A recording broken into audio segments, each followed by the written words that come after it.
Okay, Leith Anderson here for Devoted Golfer TV at the 2018. Can you believe it's that late now in the century? I'm here with Guerin Rife, who's an overnight success. It only took 18 years. About 20. 20 years. 20 years, yeah.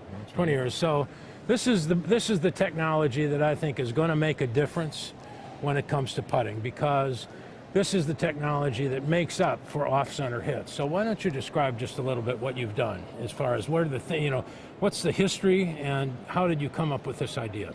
Well, I invented grooves. Invented grooves, of course. About 20 years ago, 21 years ago. That was how I got started. And that was the Rife Putter Company. The Rife Putter Company. The original two-ball that everybody's seen. The two-bar. Or two-bar, yeah. Two-bar, yeah. And I named it for that reason, too. It would sound like the two-ball. But actually, yeah, right. An interesting piece of history there. Right, I'm not dumb, right? But anyway, so, but the grooves on the putters was the real invention. There were straight grooves on putters. Yeah. And one of the things that I discovered when I first went out on PGA Tour was that every player, they'd pick them up and they'd roll the ball with the groove putter, and it wouldn't go as far than their putter with a mill face. So I knew that grooves. So I've always known that grooves don't hit the ball as far as no grooves. So that because there's less contact surface. Yeah, so that gave you the idea that less contact surface means less energy transferred to the ball. Exactly. Ball doesn't go as far. Yep. Doesn't go as far. Okay, so but I know that off-center hits don't go as far. And that's not good. And well, if you take a putter and you hit it in the middle, it goes, let's say 25 feet. Right. All right. So as we move over here, say a half inch. Right. That 25 feet turns to 23 and a half feet, and it goes about 8 inches offline because the center of mass is in the middle. Right. Right. So those are called mishits. Another way of thinking about it is a golf ball with a line on it. Yeah. And if you hit it in the middle, the line stays nice and clean, and then if you hit it over here, the line starts to wiggle, and it wiggles more and more the further. Well, that means the center of mass of the ball is not in front of the center of mass of the putter. So that's a mishit. So it doesn't go as far. So how do you get everything to go the same distance? Well, I knew that it didn't go as far when you had grooves on a putter. So all I had to do was start to make the grooves smaller and the contact surface greater away from the center. We'll be looking at a visual here in a minute about that. But so what it does, it hits it progressively harder off center as you get away from the mishits. All go the same distance. The other thing was the gearing effect. You want me to talk about that? Okay. Yeah, sure, you bet. Okay, well, I'll tell you what. Well, then I did this with robot testing. Okay. So I'm just looking at it from what happens when the robot, the magnet release, and the putter hits it, and then what happens to the shot, to the ball. And so what happened was that when I first did it, I had a real wide grooves. I'm trying to overprove the concept, right? So I had real wide grooves, and they tapered real quick.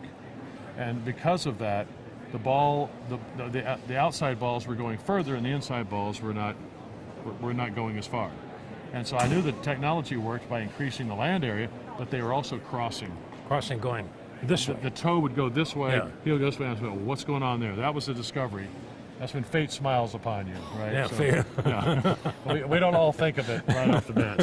So what I did is I figured it had to be the V shape, making the ball go away to the opening. And then getting a gradual taper on it. Right, so what I had to do is tighten that V down a little bit so it didn't do that so much, so we get the balls to all go to the same place, to the same distance. We have our graphic here that we show where all the balls are together. What actually happens on live video, which you can see on Evenroll.com, on the technology page, is a robot test where we shoot it live, no editing, and the balls end up 23 and a half feet touching from the heel, toe, and center. I know.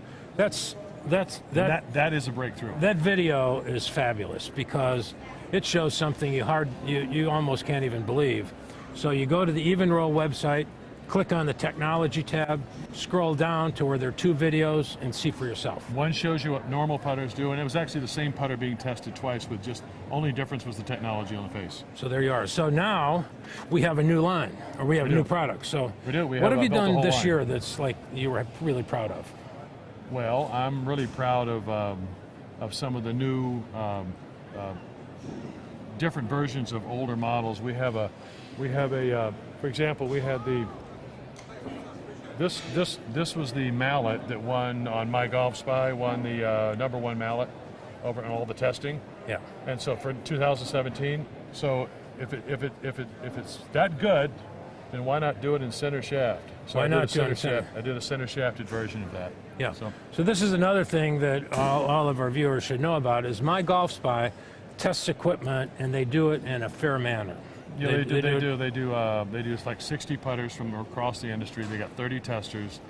They do 20 feet, 10 feet, 5 feet, breaking putts, lag putts, everything, and then they do strokes gained is kind of the Strokes test. gained. And so the result of that, and this is something that if you want to go out and see it on My Golf Spy, Absolutely. you can see Evenroll won the contest for blade and mallet the last 2 years, right? No, just this year. Just this year. Just this year, but it's never happened before.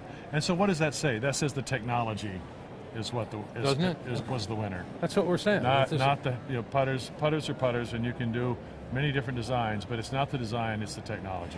Yeah, most of the time when I look at putters, I see really pretty finishing. I see nice artwork, but to call technology in a putter, There are some beautiful putters and beautifully made putters. Cameron's putters, Scotty Cameron's putters are gorgeous. I love them. And Bobby Bettinardi makes a beautiful product. A lot of the way some of the Odyssey and TaylorMade putters are finished, and their performance is great. Yeah. But I don't mind saying good things about other people because yeah. we're doing our job. Well, yeah. On the way we do it, and the results are proving to be successful. So here's what I think is going to happen. I think that we're going to see players start to fit a putter the same way they fit full swing clubs. And so And what I'm that's glad all I'm about. glad you mentioned that. Yeah. Because we find that, I mean, you can even take our putter, but for example, if someone has a forward press, they need loft. Yeah. If they don't have loft, more loft, they're going to drive it in the ground, and the performance of any technology is not going to work. The lie angle, the weight of the swing weight, the type of grip, the length, the overall weight. All of these things are important. Launch angle, and once you dial all that in, your mind just goes, yes, And then things are working out. And It's then great. you need some things that you can measure, like whoever heard of using smash factor to fit a putter? Well, Right. that's a new concept. And you're going to have Quintec in your. We have Quintec. Quintec Okay. in your system, and so for us, okay, I told you originally, I did a lot of robot testing. Yeah. And so I'm just hitting the balls and I'm seeing how things go, and that's just that basic way of organic testing and getting things to just appear the way they are. But when the Quintec, I didn't know about this, so people with Quintecs were starting to use our putters to fit people, and what they were finding, they were going, wow, almost every putter they fit would be an Evenroll because of the results. So the Quintec would do. There's a thing called in regular golf or drivers and irons is the smash factor. Yeah. And so with drivers, it's the speed of the ball divided by the speed of the club. Yeah. Right. So with the drivers, it's about 1.5. Right. Well, now on putters, because they're heavy mass and they're moving slowly, it's higher. So it's higher. 1.7 is about the average number. And so most putters go from 1.7. As you get over here to a half-inch off center, they drop to about 1.55 or 1.48. And that's in both directions on all putters. And that's a sure evidence that with less energy getting through to the ball, measured by smash factor, Right. which, by the way, Quintec calls impact ratio. It's called impact ratio, right? So- Same thing, but it's impact ratio. So what they were finding, and I was surprised, is that it was 1.7, 1.7, 1.7, 1.7 all the way across the face. So that's of the hitting area. So that really empirically proved that the energy transfer was the same. Yeah, so you did something else on this putter that I think is really cool. You put two little dots right on either side of the alignment mark. Yes, yeah. It's I call them the align dots. What they do, this actually frames a sweet spot. And if you look down on the putter and you have the sight line lined up in the middle, that gives you a consistent reference of where how the putter sets. But the other thing is that these putters are all balanced where the sweet spot's dead in the middle. I've taken this piece of shaft that weighs the same as that hole that I bored out of there. So if you can see that these putters are symmetrical, all of them are symmetrical. Like Instead of making this a little smaller and having a big plumber neck hosel sticking up. So instead of having the plumber neck hosel, I just put a single bend in, but it maintains the sweet spot in the middle. I do have a plumber neck design, and I've compensated by by how I've done the pads and that it's hollowed out and everything else. However, so what this does, this dot, if I hit a ball off this outside dot, I've now moved 55% to 60% of the putter's mass on this side of the ball. Side. Okay, so this dot is good for a right to left breaking putt. And so what happens is that if I hit this putter over here, it'll close. If I hit it over here, it'll stay open. Well, if I'm hitting it out here just a little bit, it keeps it open a little bit. Make sure you don't and miss you go left. on the high side of the line. Good. 90% of breaking putts are missed below the hole. I know. I thought that was a fabulous innovation. So this is terrific. Let's go have a look at that. At the technology. The technology we'll a get little into bit. really giving everybody. We'll give everybody a view of actually how the technology works on the face and how it's made. Because a picture is worth 1,000 words, and we just gave them 1,000 words. We did. So, okay, here we are at the backside of the Evenroll booth at the PGA show. And we know a picture is worth 1,000 words, and so we're going to cut the 1,000 words and show the picture. So let's describe what the technology is really like. Okay, so we have the key to all of the Evenroll putters is the face technology right here.